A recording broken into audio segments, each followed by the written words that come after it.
Rain hammers against marble floors. Crystal shatters. A pregnant woman kneels in her own blood, watching her wedding ring, her grandmother's ring, slide onto another woman's finger. They say diamonds are forever, but they never tell you what happens when forever breaks. Some betrayals cut so deep they reach bone. Others, they reach soul. And when a woman discovers that everything she believed about love, loyalty, and family was built on lies, something ancient awakens. Something that doesn't forgive, doesn't forget. Tonight, in the shadows of Beverly Hills, mansions and crystal chandeliers, an empire built on diamonds and deception will learn a truth as old as time itself. There are some people you should never cross. Some families whose blood runs deeper than money, deeper than fear. And when that blood finally rises, God help anyone who stands in its way. This is the story of what happens when a phoenix decides to burn everything down before it rises from the ashes. Welcome to the reckoning. The crystal chandelier cast dancing shadows across the marble floors of the Beverly Hills mansion as Isabella Romano carefully polished her wedding ring. The 10-carat diamond caught the candlelight, sending rainbows across her swollen belly. 7 months pregnant, she moved with the deliberate grace of expectant motherhood, her hand instinctively resting on her rounded stomach as she prepared for what should have been the most romantic evening of her life. Tonight marked their 5th wedding anniversary, and Marcus had spared no expense. White roses, thousands of them, adorned every surface of their sprawling estate. The scent of jasmine drifted through the French doors from the garden, where fairy lights twinkled like fallen stars. Isabella smiled softly, remembering how Marcus had proposed in this very garden, promising her a lifetime of love and devotion. "Mrs. Blackwood," called Maria, their housekeeper, appearing in the doorway with a silver tray. "Mr. Blackwood has arrived with the guests." Isabella's heart fluttered with anticipation. She took one last look at herself in the antique mirror, her dark hair swept into an elegant chignon, her emerald dress flowing gracefully over her pregnancy curves, and most importantly, her grandmother's ring sparkling on her finger. The star of Romano had been passed down through 3 generations of Romano women, a symbol of enduring love and family legacy. The ring held more than sentimental value. Isabella's grandmother, Lucia Romano, had built a jewelry empire from nothing after immigrating from Italy. She had whispered stories to young Isabella about the diamond's origins, how it had been discovered in a mine in South Africa, and personally selected by Isabella's great-grandfather as a symbol of their eternal bond. As Isabella descended the grand staircase, she could hear the murmur of conversation and gentle laughter from the garden. Marcus stood near the fountain, devastatingly handsome in his tailored tuxedo, his sandy brown hair perfectly styled. At 35, he commanded respect in any room he entered. As CEO of Blackwood Tech, he had built a fortune worth $500 million through sheer determination and brilliant business acumen. But something felt different tonight. Marcus's smile seemed forced, his eyes avoiding hers as she approached. The guests' influential friends from their social circle offered polite congratulations, but Isabella sensed an undercurrent of tension she couldn't quite identify.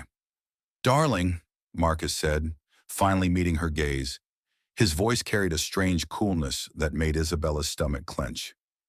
"You look adequate." The word hit her like a slap. In 5 years of marriage, Marcus had never spoken to her with such casual dismissal.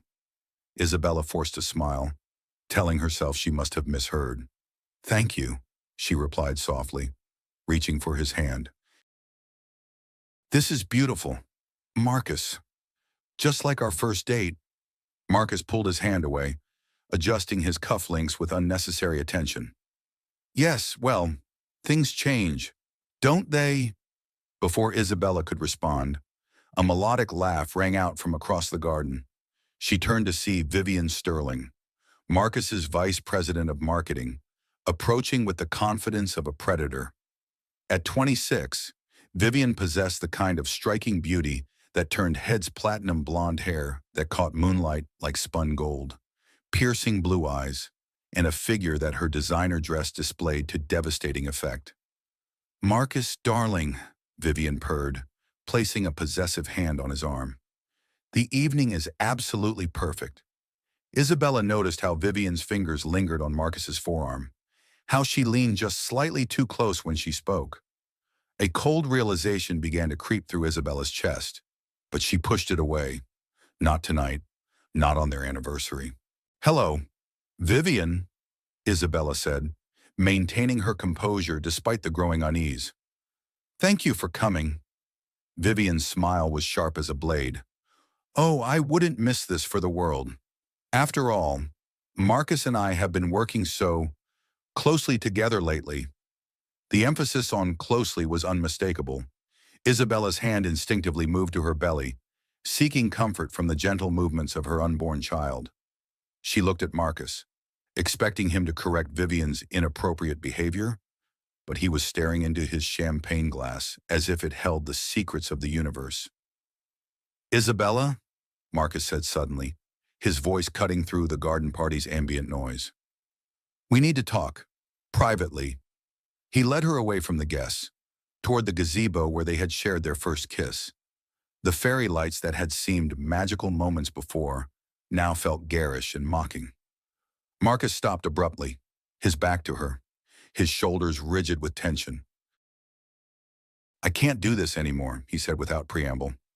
"Can't do what?" Isabella's voice was barely a whisper. Marcus turned, and for the first time in months, she saw him clearly.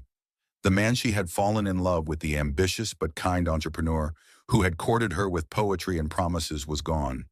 In his place stood a stranger with cold eyes and a cruel mouth. Us, the pretense." He gestured vaguely at her swollen belly. "I need a partner. Isabella. A woman who can match my ambition. Not someone who sits at home getting fat and expecting me to celebrate it." The words struck her with physical force. Isabella staggered backward, her hand flying to her throat. "Marcus, what are you saying? I'm carrying our child." "Our child?" Marcus laughed bitterly. "When was the last time you contributed anything to our empire? When did you last close a deal, attend a board meeting, or do anything other than play house?" I've been supporting you, building our home, preparing for our family. Vivian closed the Henderson account last week. $50 million. Isabella, while you were shopping for baby clothes, she was securing our future." Isabella felt the world tilting beneath her feet. Are you having an affair?" Marcus's silence was answer enough. The sound that escaped Isabella's throat was somewhere between a sob and a gasp. She turned to flee, but Marcus caught her arm with bruising force. "Don't make a scene," he hissed. "We have guests." "How long?" Isabella whispered, tears streaming down her cheeks. "Does it matter?" Vivian understands the business world. She understands what it takes to build something lasting. "You." He looked at her with undisguised contempt. "You're just decoration." As if summoned by her name, Vivian appeared at the gazebo entrance. She had been watching, Isabella realized with horror. This entire conversation had been orchestrated. "Oh, good," Vivian said with mock concern. "You've told her. This is so much better than sneaking around. Don't you think?" Isabella stared at the woman who had destroyed her marriage. "How could you? I trusted you. I welcomed you into our home." Vivian shrugged elegantly. "Business is business, sweetheart. Marcus needed a real woman by his side, not a glorified housewife." The cruelty in Vivian's voice was breathtaking, but worse was yet to come. "You know what I've always admired about you, Isabella," Vivian continued, her eyes glittering with malice. "Your jewelry, especially that ring." She pointed at the Star of Romano with one perfectly manicured finger. "It's far too beautiful for someone so ordinary." Isabella instinctively closed her fist around the ring. "This belonged to my grandmother. It's not for sale." "Oh, but I'm not buying it." Vivian smiled sweetly. "Marcus is giving it to me. Aren't you, darling?" Isabella whirled toward her husband, searching his face for any sign of the man she had married. "Marcus, no. This ring has been in my family for generations. You can't." "I can do whatever I want," Marcus said coldly. You signed a prenup. Remember, what's mine is mine. What's yours is also mine. The ring wasn't mentioned in the prenup because it's not marital property, Isabella protested. It's my inheritance. Prove it, Vivian challenged, stepping closer. Where are the papers? The will, the documentation. She circled Isabella like a shark scenting blood. Or did your precious grandmother just tell you pretty stories about your inheritance? Isabella's mind raced. The documents were somewhere in her mother's old apartment in Little Italy, but she hadn't thought to secure them when she married Marcus. She had trusted him completely, naively believing that love would protect her from legal technicalities. They're in storage. How convenient, Vivian purred. Well, until you can prove otherwise, I think this lovely ring would look much better on someone who actually appreciates fine things. Before Isabella could react, Vivian lunged forward and grabbed her left hand. The pregnant woman, off balance and shocked, couldn't resist as Vivian twisted the ring with vicious determination. Stop, Isabella cried, trying to pull away. You're hurting me. Just give me the ring, Vivian snarled, her beautiful facade cracking to reveal the calculating predator beneath. Let go of her, Isabella shouted, but Marcus made no move to help. The struggle was brief but violent. Vivian's nails raked across Isabella's fingers as she fought to remove the ring. Finally, with a sharp twist that left Isabella crying out in pain, the star of Romano came free. Isabella fell to her knees on the gazebo floor, cradling her bleeding hand against her chest. She looked up at Marcus, expecting him to be horrified by what had just transpired. Instead, he was smiling. Perfect, he said, taking the ring from Vivian and sliding it onto her finger. It looks like it was made for you. Vivian held up her hand, admiring the way the diamond caught the light. It's absolutely gorgeous, thank you, my love. Isabella watched in stunned disbelief as her husband kissed another woman while wearing her grandmother's ring. The symbol of her family's legacy, the embodiment of generations of love and sacrifice, now adorned the finger of the woman who had destroyed her life. You monster, Isabella whispered, struggling to her feet. Both of you. Marcus turned to her with casual cruelty. Save the dramatics. Isabella, this is how the real world works. The strong take from the weak. I built an empire while you played house. Vivian is helping me expand that empire while you got pregnant and soft. I'm carrying your child. Are you? Marcus's smile was ice cold. Because I seem to remember you visiting that fertility clinic alone quite a few times. Who knows who the father really is? The accusation hit Isabella like a physical blow. She had visited the clinic for routine prenatal care, but Marcus was twisting even that into something sordid. The man she had loved was systematically destroying not just their marriage, but her very sense of reality. Get out, Marcus said quietly. Pack your things and get out of my house. Our house, Isabella protested weakly. Check the deed, sweetheart, Vivian interjected, still admiring the ring. Marcus bought this place before you were married. Your name isn't on anything. Isabella looked around the garden where she had planned to raise her child, where she had dreamed of family barbecues and birthday parties. Every plant had been chosen with care, every detail planned with love. Now it felt like a museum of shattered dreams. Where am I supposed to go, she whispered. Not my problem, Marcus replied. But I'd suggest you figure it out quickly. I'm having the locks changed tomorrow. As if to emphasize his point, thunder rumbled overhead. The perfect anniversary evening was turning into a storm, clouds gathering like an omen of the devastation to come. Isabella took one last look at the ring on Vivian's finger. Her ring, her grandmother's ring, her family's legacy.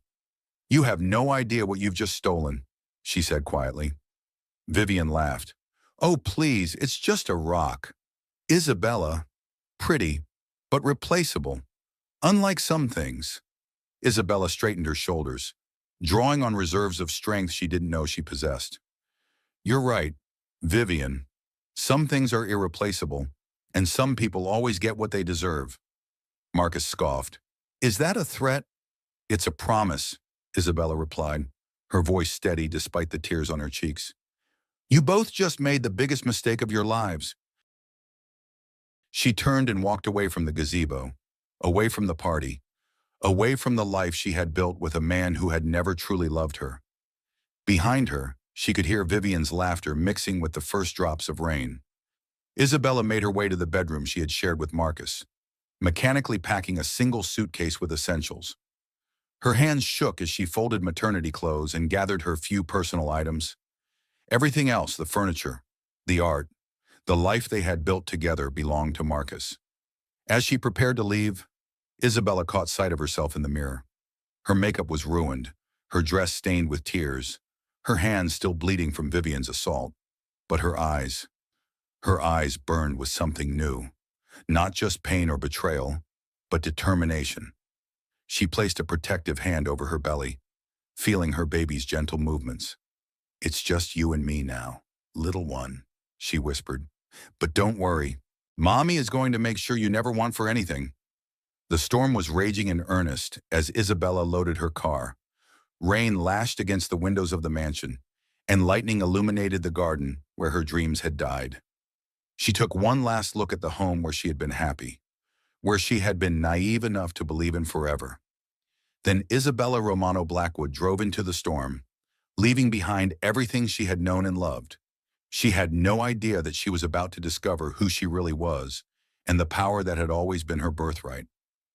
Behind her, Marcus and Vivian celebrated their victory, never suspecting that they had just awakened a sleeping giant. The star of Romano glittered on Vivian's finger, a beautiful trap that would soon become the instrument of their downfall. The first phase of Isabella's revenge had already begun, though she didn't know it yet. Every piece was falling into place for a reckoning that would shake the foundations of Marcus's empire and teach both betrayers that some victories come at too high a price. As Isabella drove through the rain toward an uncertain future, her grandmother's ring pulsed with a secret heartbeat, a GPS signal that had been faithfully transmitting for 5 years, waiting for the day when the Romano family would reclaim what was rightfully theirs. The cramped apartment in Little Italy smelled of old wood and faded memories. Isabella sat on her mother's threadbare sofa, staring at the single suitcase that contained everything she had left in the world. The rain had followed her from Beverly Hills, drumming against the windows like accusatory fingers. Every flash of lightning illuminated the vast gulf between her former life and her current reality. 3 days had passed since the anniversary from hell. 3 days of living on crackers and water because she couldn't afford anything else. Marcus had frozen their joint accounts within hours of her departure, claiming she might steal from him. The irony would have been laughable if it weren't so devastating. Isabella's hand moved to her belly, where her baby continued to grow despite the chaos surrounding them. At 7 months pregnant, she should have been preparing a nursery, attending birthing classes, and reading parenting books. Instead, she was rationing granola bars and trying to figure out how to afford prenatal vitamins. "I'm sorry, little one," she whispered to her unborn child. Mommy thought she had everything figured out. A sharp pain shot through her abdomen. Not the baby, but hunger and stress taking their toll. Isabella knew she needed to see a doctor, but without insurance or money, that seemed impossible. Marcus had made sure she was completely dependent on him, and now that dependence had become a weapon turned against her. The apartment held memories of her childhood visits to see her mother. Maria Romano had been a quiet woman who rarely spoke of her own mother, Lucia. When pressed, Maria would only say that Lucia had been complicated and that some family history was better left buried. Now, as Isabella faced an uncertain future, she wished she had pushed harder for answers. Desperate for distraction from her growing panic, Isabella began exploring the apartment more thoroughly. Her mother had been gone for 2 years, but Isabella had never had the heart to sort through her belongings. Now, with nowhere else to turn, she found herself drawn to her mother's bedroom closet. Behind winter coats and forgotten shoes, Isabella discovered something she had never seen before: an ornate wooden chest, heavy with age and purpose. The lock had long since rusted away, and the lid opened with a protesting creak that seemed to echo through decades. Inside, Isabella found her family's secrets. The first document she pulled out made her hands tremble. It was a certificate of incorporation for Romano Jewelers International, dated 1952 with her grandmother Lucia. Romano listed as founder and sole proprietor. But this wasn't the small jewelry shop Isabella remembered from childhood stories. According to the papers, Romano Jewelers was a multinational corporation with holdings across 3 continents. "That's impossible," Isabella murmured, but her hands continued to shake as she pulled out more documents. Bank statements showing accounts in Switzerland, Italy, and the Cayman Islands. Property deeds for buildings in New York, London, and Rome. Corporate filings indicating ownership stakes in luxury retailers across the globe. And at the bottom of the chest, sealed in a waterproof envelope, was a will bearing Lucia Romano's signature. Isabella's vision blurred as she read the terms of inheritance. Upon Lucia's death, the entire Romano Empire was to pass to her daughter, Maria. Upon Maria's death, everything would transfer to her granddaughter Isabella, provided she could prove her identity through DNA testing and possession of the Star of Romano ring. The words swam before Isabella's eyes. According to these documents, she wasn't just Isabella Romano Blackwood, scorned wife of a tech mogul. She was the heir to a jewelry empire worth over $2 billion. "This can't be real," she whispered, but her fingers traced the official seals and notarized signatures. The papers looked authentic, aged but well-preserved. A knock at the door startled Isabella from her stupor. She quickly gathered the documents, her heart pounding as she approached the entrance. Through the peephole, she saw a distinguished man in his 60s, wearing an expensive coat despite the rain. "Ms. Romano," the man called in accented English. "My name is Donatello Rossi. I was your grandmother's attorney. I believe it's time we spoke." Isabella hesitated. After everything that had happened with Marcus, she was wary of trusting anyone. But something in the man's voice, a gentle authority that reminded her of her grandmother's stories about the old country, convinced her to open the door. Donatello Rossi was exactly what Isabella would have expected from a high-powered international attorney. Silver hair perfectly styled, kind but shrewd eyes behind wire-rimmed glasses, and an air of old-world sophistication that spoke of decades navigating complex legal waters. "May I come in?" he asked, shaking raindrops from his coat. "We have much to discuss. Cara mia." Isabella led him to the small living room, acutely aware of the apartment's modest furnishings compared to his obvious wealth. But Donatello seemed completely at ease, settling into the worn armchair as if it were a throne. "You found the documents," he said, noting the papers scattered on the coffee table. It wasn't a question. "Are they real?" Isabella asked, her voice barely above a whisper. Donatello smiled sadly. "Very real. Your grandmother was a remarkable woman, brilliant, ruthless when necessary, and absolutely devoted to her family. She built Romano Jewelers from nothing, but she was also incredibly private. She wanted to protect you from the complexities of wealth until you were ready." "Ready for what?" "To claim your birthright." Donatello leaned forward, his expression growing serious. "Your grandmother always suspected that someday you might face betrayal, perhaps from a husband who married you for the wrong reasons. She prepared for that possibility." Isabella's hand moved instinctively to where her wedding ring had been. The Star of Romano was more than just a family heirloom, Donatello confirmed.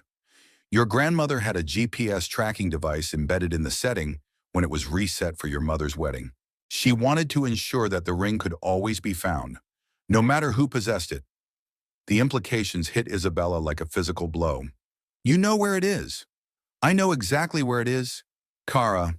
More importantly, I know that the woman who stole it has been flaunting it all over Beverly Hills, completely unaware that she's carrying evidence of her own crime." Donatello pulled out a tablet, showing Isabella a map with a pulsing red dot. "Vivian Sterling has taken your ring to be appraised at 3 different jewelry stores in the past 2 days. She's planning to sell it." Rage flooded through Isabella, not the helpless anger of the betrayed wife, but the cold fury of a woman discovering her true power. Can we stop her? Better than that, Donatello smiled. We can let her try. You see, Isabella Sterling and Company, where Ms. Sterling is planning to sell your ring, is owned by Romano Jewelers International, as is Hartwell's, where she had it appraised yesterday. In fact, your family owns controlling interests in 70% of the high-end jewelry retailers in the United States.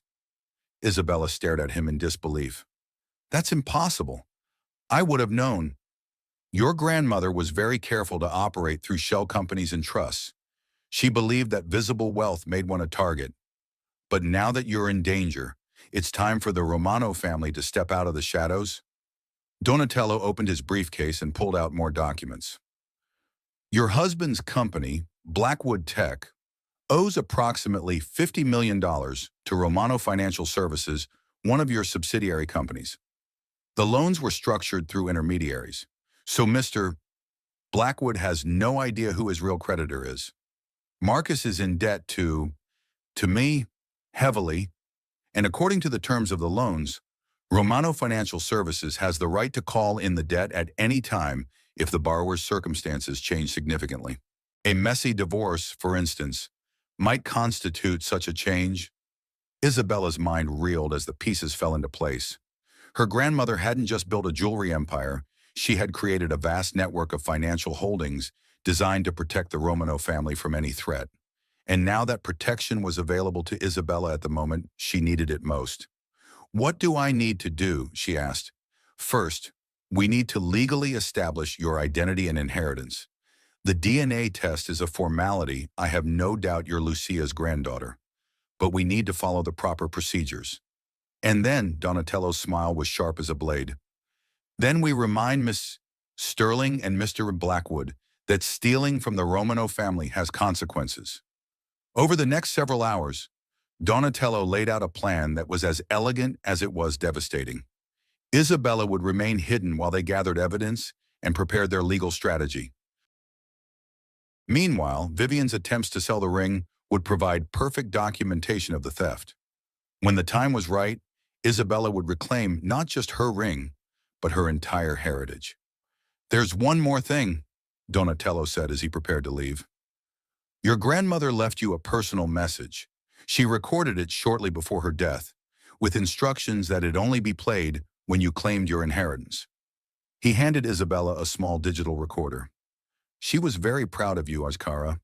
Even though she never lived to see the woman you became, she knew you would be strong enough to carry on the Romano legacy. After Donatello left, Isabella sat in the gathering darkness, holding the recorder.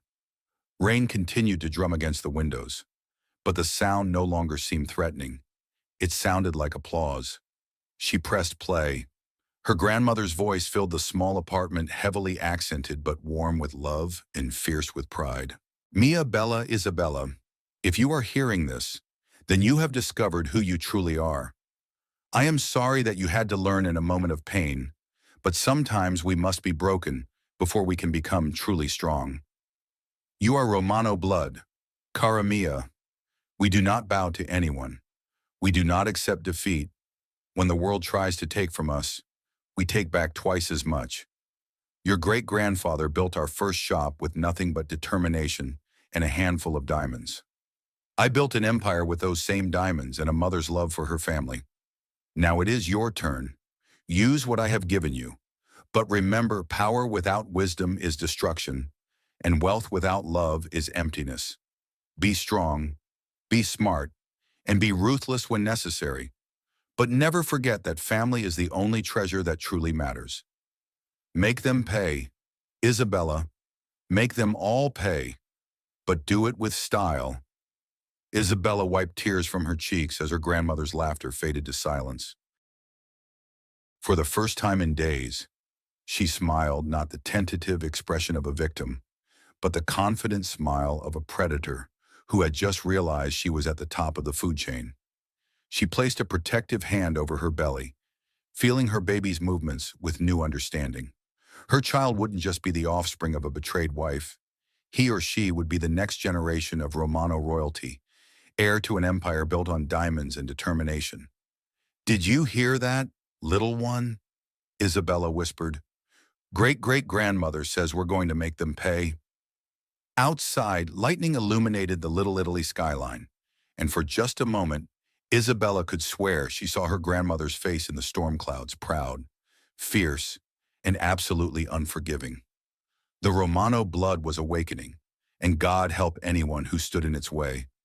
2 weeks had passed since Isabella's world shattered and reformed. The exclusive auction house at the Plaza Hotel buzzed with the kind of energy that only accompanies the possibility of acquiring something truly rare. Crystal chandeliers cast warm light over Beverly Hills elite as they gathered for what Vivian Sterling had billed as the sale of the century. Isabella stood in the back of the room, transformed. Gone was the soft, domesticated wife Marcus had dismissed. In her place stood a woman who commanded attention, without demanding its sleek black maternity dress that accentuated, rather than hid her 7-month pregnancy. Diamond earrings that caught the light with every movement, and an aura of power that made other attendees unconsciously step aside as she passed. At her side, Donatello Rossi surveyed the crowd with the satisfaction of a chess master watching his opponent's inevitable defeat. Behind them, a team of lawyers and investigators waited in the shadows, ready to document every moment of what was about to unfold. "There she is," Isabella murmured, her voice steady as ice. Vivian Sterling stood near the auction podium like a peacock displaying its plumage.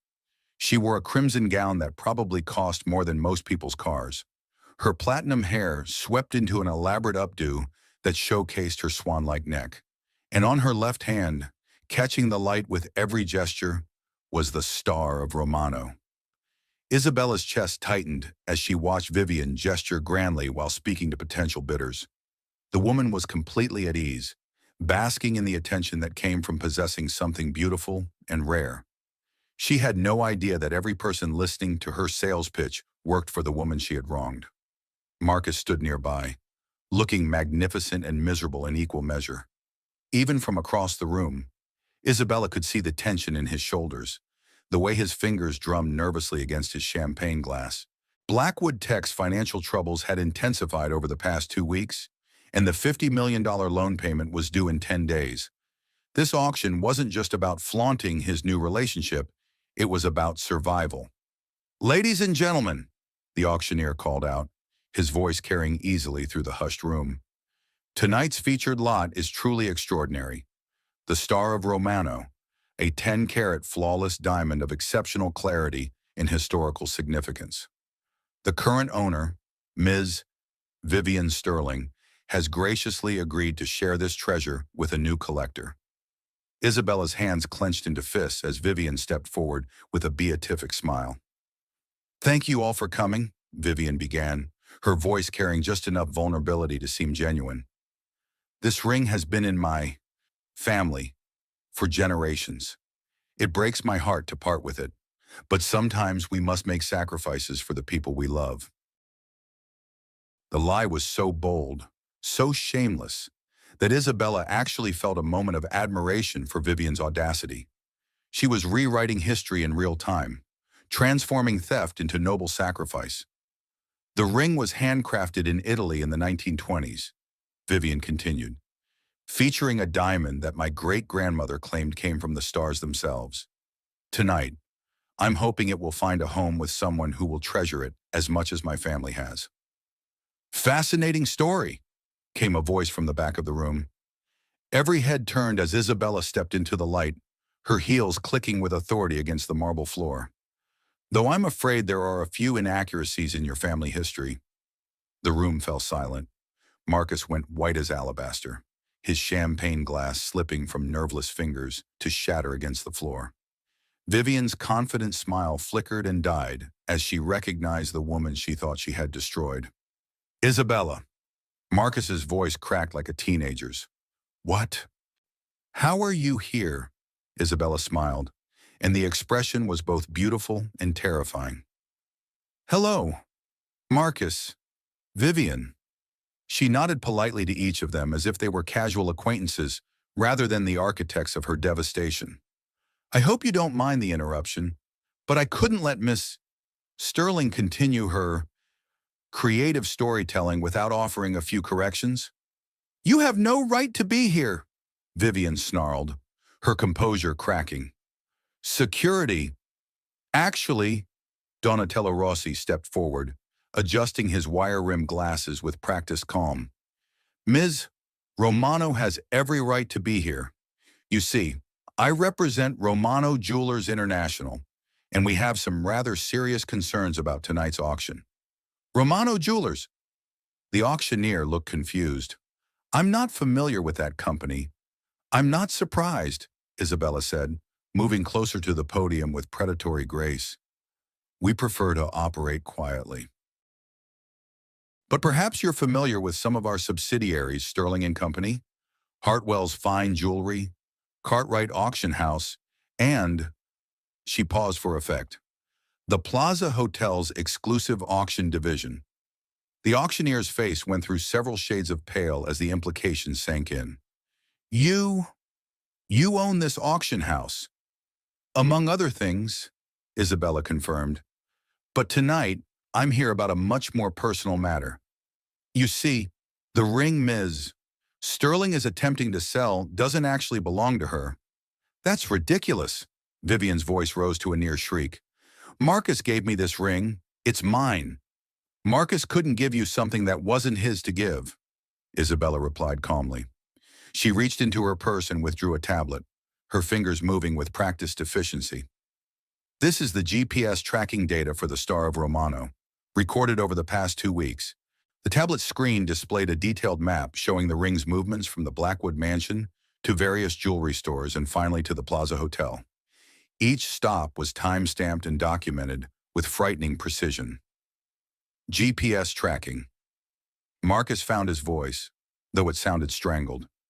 That's impossible. My grandmother was a woman who believed in protecting her investments, Isabella explained. When she had the Star of Romano reset for my mother's wedding, she had a micro GPS device embedded in the setting. Every piece in the Romano collection has been similarly equipped for the past 30 years. Donatello stepped forward with a briefcase full of documents. We have here the original certification of the diamond's cut and clarity, documentation of its provenance dating back to 1923, and proof of its inclusion in the Romano family trust. Ms. Sterling, unless you can provide similar documentation of your ownership, I don't need documentation. Vivian's beautiful mask was fully shattered now, revealing the desperate criminal beneath. Marcus is my fiancé. What's his is mine. Except that Mr. Blackwood never legally owned the ring, Isabella said, her voice cutting through Vivian's hysteria like a blade. It was my personal property before our marriage, protected by prenuptial agreement and never transferred to joint ownership. When Ms. Sterling forcibly removed it from my finger 2 weeks ago, she committed grand theft. The crowd began to murmur, the sound growing like gathering thunder. Camera phones appeared as guests realized they were witnessing something far more dramatic than a simple auction. This is insane, Marcus said, though his voice lacked conviction. Isabella, you're embarrassing yourself. Just leave before security. Actually, Mr. Blackwood, a new voice interrupted. Detective Sarah Chen of the Beverly Hills Police Department stepped into the light, her badge visible on her belt. We're here on official business. Ms. Sterling, you're under arrest for grand theft, conspiracy to commit fraud, and attempted money laundering. Vivian's face cycled through disbelief, rage, and terror in rapid succession. You can't arrest me. I haven't done anything wrong. Ma'am, you're attempting to sell stolen property at a public auction, Detective Chen replied patiently. That's several felonies right there. As handcuffs clicked around Vivian's wrists, she turned toward Marcus with desperate eyes. Do something. You said you loved me. You said we were going to build an empire together. Marcus stared at her as if seeing her clearly for the first time. The beautiful, confident woman who had seduced him away from his pregnant wife was gone. In her place was a common criminal, sobbing and pleading as she was led away.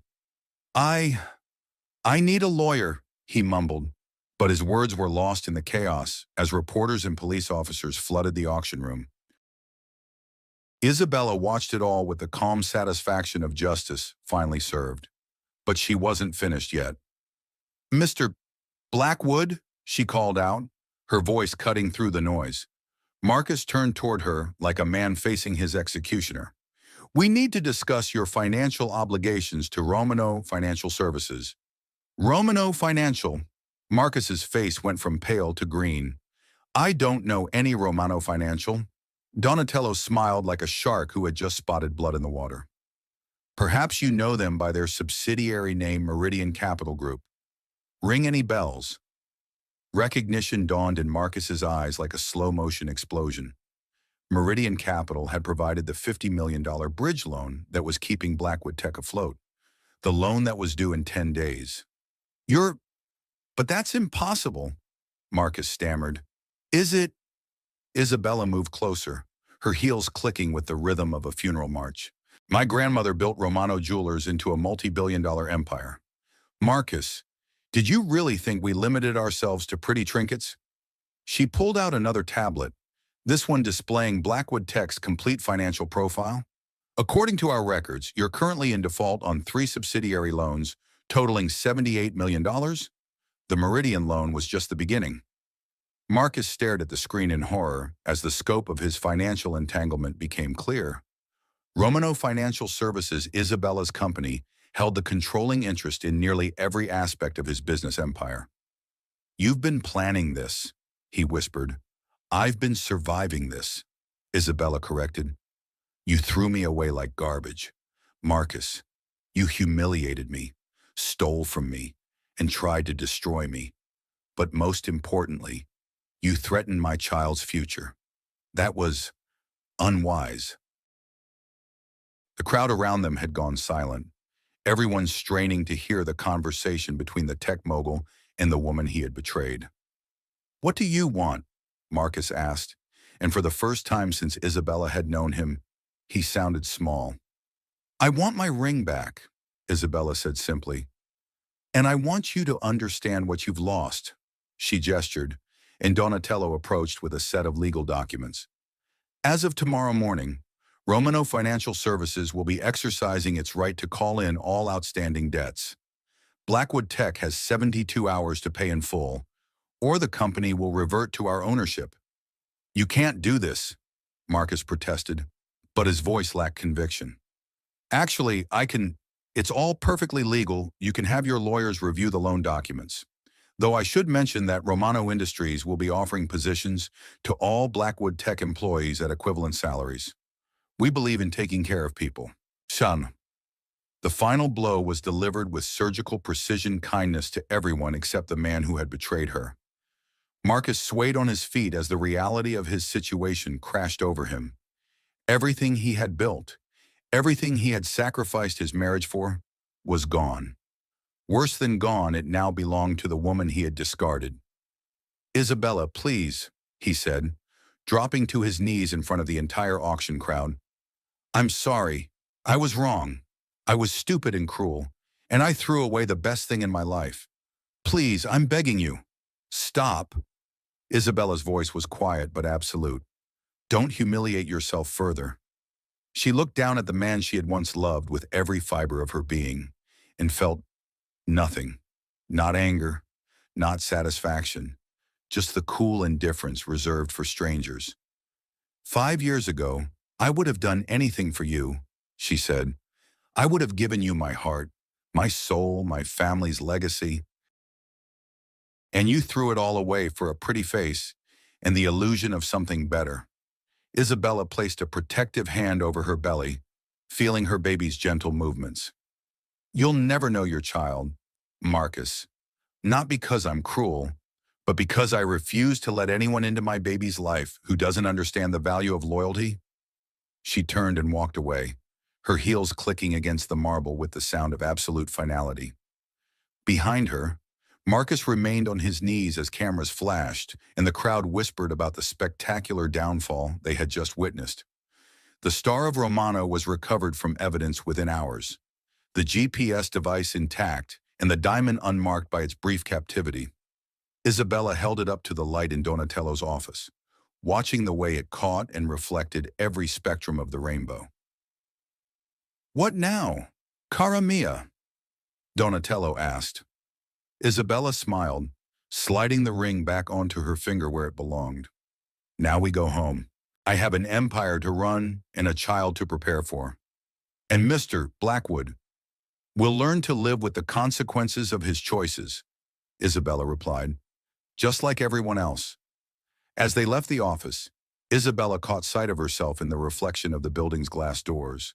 She looked like her grandmother, proud, powerful, and absolutely uncompromising.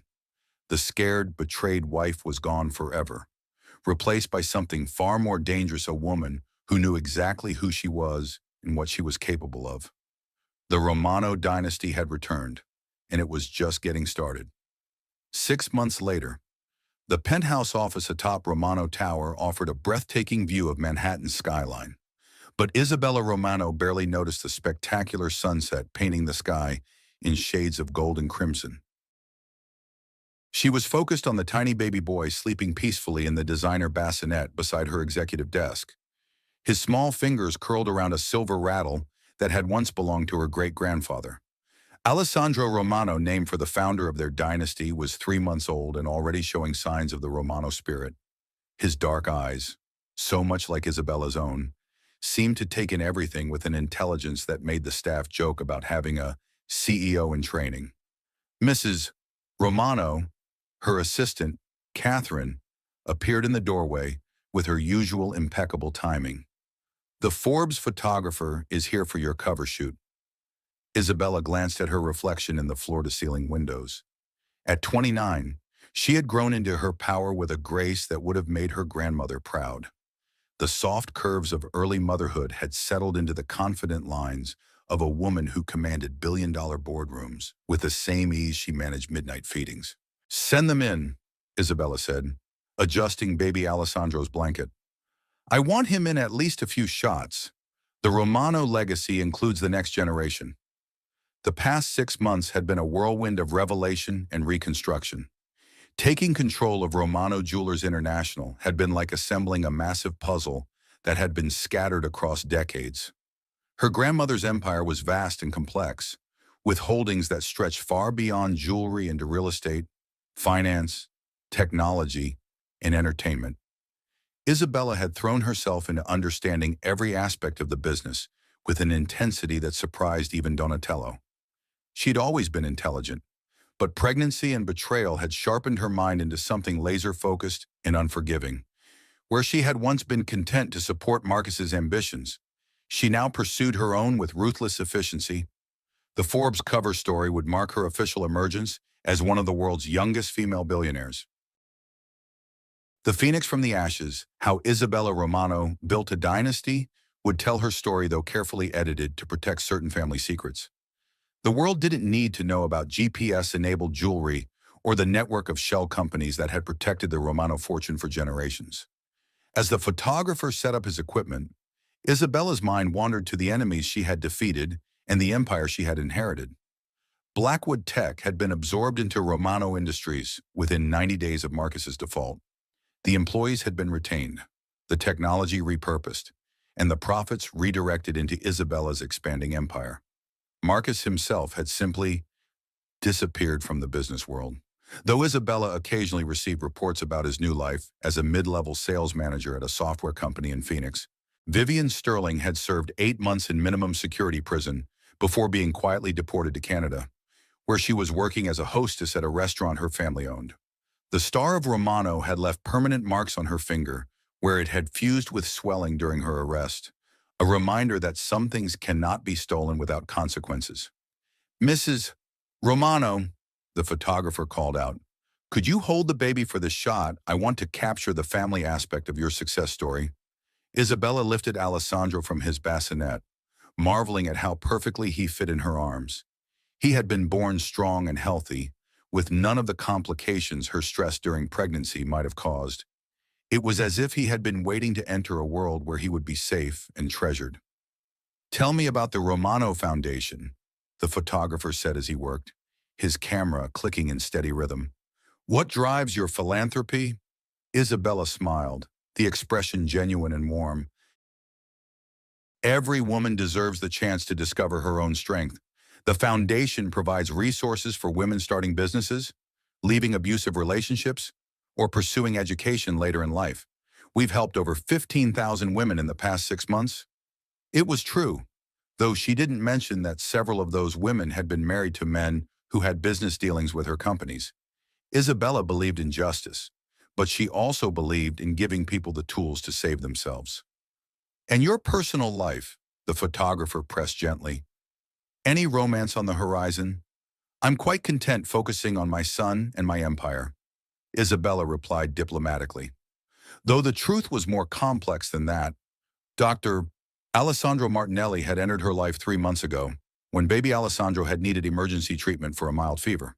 The pediatric cardiologist was everything Marcus had never been: gentle, intelligent, devoted to helping others, and completely unimpressed by her wealth. Their relationship was still in its early stages, careful and sweet and built on mutual respect rather than passion and promises. "He reminds me of your grandfather," Donatello had observed after meeting Alessandro for the first time. "A man who understood that true strength comes from serving others." Isabella had laughed at the comment, but privately she agreed. There was something about Alessandro Martinelli that felt like coming home after a long journey. He treated her as Isabella the woman, not Isabella the billionaire, and he loved her son with an uncle's devoted affection.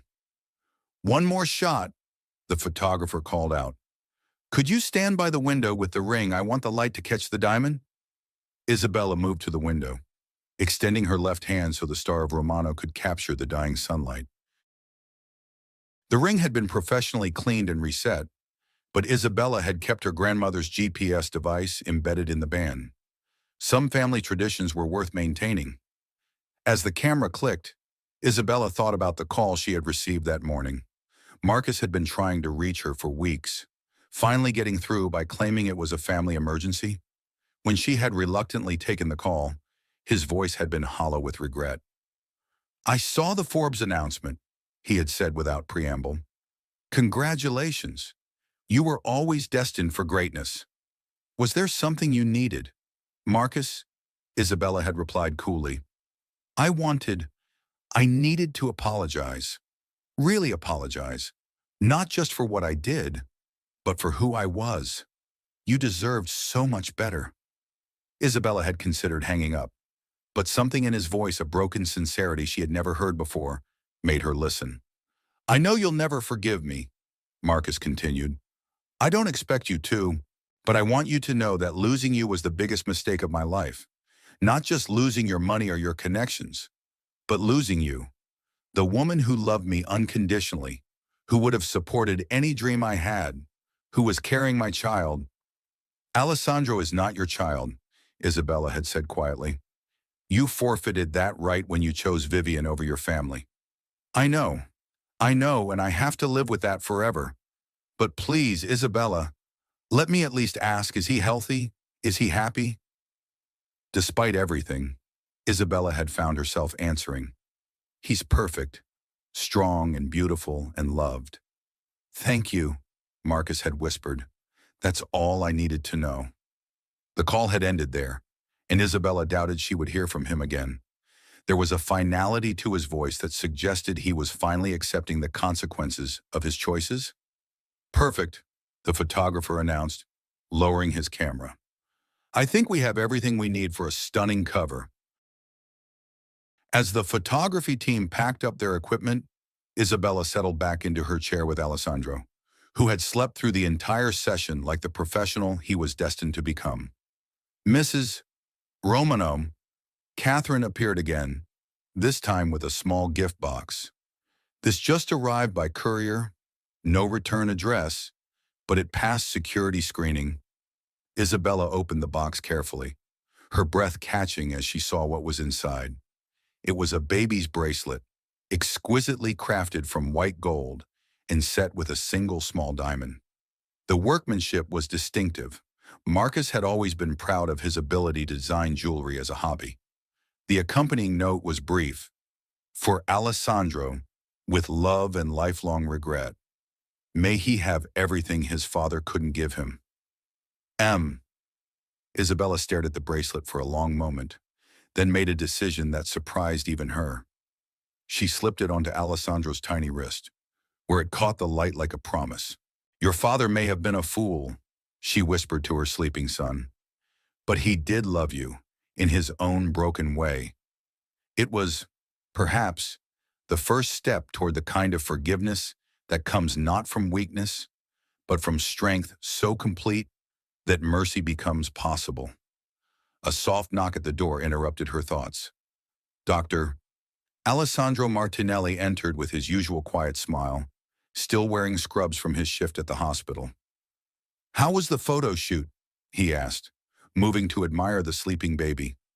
Successful, I think.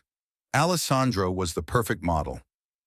He gets that from his mother, Alessandro Martinelli said, leaning down to press a gentle kiss to Isabella's forehead.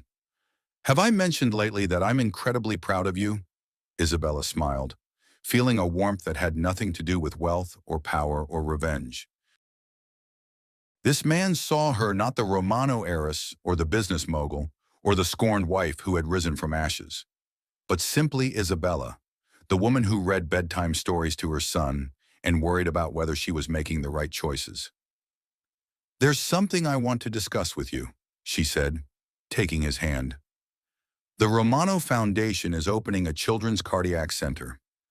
We need someone to head the program, someone brilliant, compassionate, and absolutely incorruptible. Alessandro raised an eyebrow. Are you offering me a job, Ms. Romano? I'm offering you a chance to save children's lives with unlimited resources, Isabella replied. The salary is negotiable, but the benefits package includes a very determined woman and her baby son who think you're pretty wonderful. Alessandro's smile was radiant as he knelt beside her chair. In that case, I accept. Though I should warn you, I come with some demands, such as complete autonomy over medical decisions, a state-of-the-art facility, and he paused, reaching into his jacket pocket. The right to ask the woman I love to marry me whenever I think the time is right. Isabella's heart stopped as Alessandro withdrew a simple velvet box. Inside was a ring unlike anything she had ever seen, not a massive diamond meant to display wealth, but a delicate band set with sapphires, the exact color of her eyes. Alessandro, I know it's complicated, as he said quickly. I know you've been hurt, and I know you need to protect your son. I'm not asking for an answer tonight, or even this year. I just want you to know that when you're ready, if you're ever ready, I'll be here. Not for your money or your empire, but for you. For the woman who sings lullabies in Italian and cries during children's movies and builds hospitals because she can't stand the thought of anyone suffering needlessly. Isabella looked at the ring, then at the man offering it, then at her sleeping son who represented all the hope and love she had left in the world. For the first time in over a year, she felt something she had thought was lost forever, the possibility of happiness built on truth rather than illusion. Ask me again in 6 months, she said softly.